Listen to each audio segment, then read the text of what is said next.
शायद शायद आप लोग मेरी औकात भूल गए। अब मैं कोई गरीब लड़की नहीं हूं। मेरी औकात भी शिवांश के बराबर हो गई। मम्मा, प्रार्थना भी कहाँ है? शिवांश के पास। क्यों? वो उनके पास क्यों गई? वो नहीं गई, मैंने ही उससे भेजे। पर क्यों? बेचारी बहुत दुखी हो रही थी, परेशान थी, तो मैंने सोचा थोड़ी देर उसके पास बैठ जाएगी तो उसे अच्छा लगेगा। मतलब वो वापस जल्दी तो नहीं आने वाली? ऐसा क्यों बोल रही है? मैंने उसे समझा के भेजा कि ज्यादा देर रुकना मत, बस 2-3 मिनट रुकना और आ जाना। आ जाएगी वो, तू देख लेना। आपको सच में ऐसा लगता है? क्योंकि मुझे नहीं लगता। मम्मा, आपको दी को ना ऐसा अकेले नहीं भेजना चाहिए था। वो जीजू को ऐसा अकेले हैंडल नहीं कर पाएगी। आपको पता है, वो वहाँ जाएगी, वहाँ इमोशनल हो जाएगी और वो जीजू को सब बता देगी कि हम क्यों कर रहे हैं, कैसे कर रहे हैं, कब कर रहे हैं। और फिर हमने जो सोचा है ना, वो कुछ भी नहीं होगा और हमें यहाँ से जाना पड़ेगा। देखना, ऐसा कुछ नहीं होगा। मुझे पूरा भरोसा है कि वो शिवांश को बहुत अच्छे से संभाल लेगी। अरे उसी के लिए तो यहाँ आई है, उसके आसपास रहनी तो आई है ना वो यहाँ पे। मैं जानती हूँ, अगर उसे झूठ बोलना पड़ा तो वो झूठ बोलेगी, लड़ना होगा तो लड़ेगी, हर किसी से। मैंने इतना विश्वास तो उसके अंदर भर ही दिया है कि वो किसी से भी डरे नहीं। जो बोलना है बोलेगी, जो करना है वो करेगी। पर जीजू के सामने जाते ही ना दी की बोलती बंद हो जाती है। पता नहीं उन्हें क्या हो जाता है। वो जीजू के साथ ना एकदम प्यार वाला मामला है। प्यार वाला मामला है ना, इसीलिए तो उसके लिए झुकेगी, सब कुछ सुन लेगी।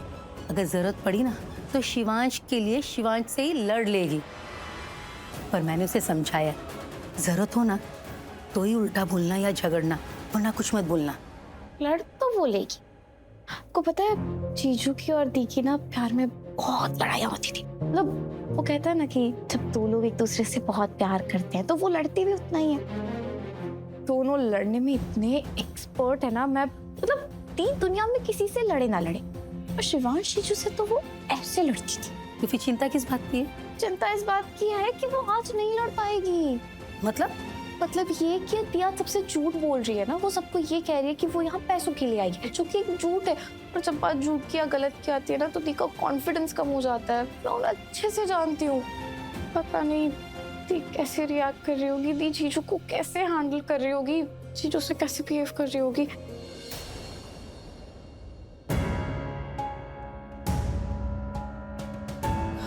नहीं शिवांश, मैं बाद में आती हूँ, मुझे जाना है। नहीं, तुम कहीं नहीं जाओगी। तुम यहीं रहोगी और हमारे सवालों का जवाब दोगी।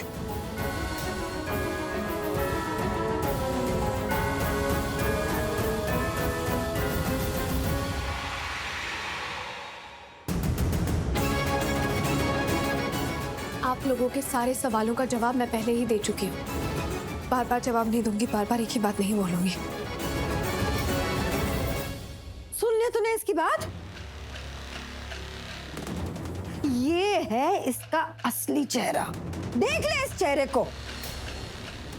अभी तक तो मेरे पति बोलती रही है, अब इसने तुझे भी वनस्पति बना दिया है। बात तो ऐसे कर रही है जैसे कि कितनी अमीर हो, हमसे भी बड़ी।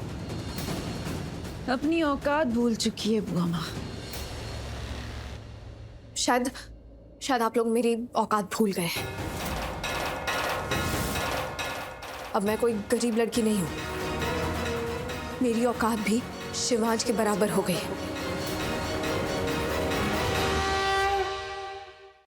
अब मैं भी शिवांश जितनी अमीर बन चुकी हूँ। उनके जायदाद का आधा हिस्सा अब मेरा बन गया है। इसलिए आप लोग भी अपने हाथ में रहिए और मुझसे तमीज से बात कीजिए। वो आप तो मुझे वैसे ही बदतमीज मानती है, शायद बन भी जाऊं।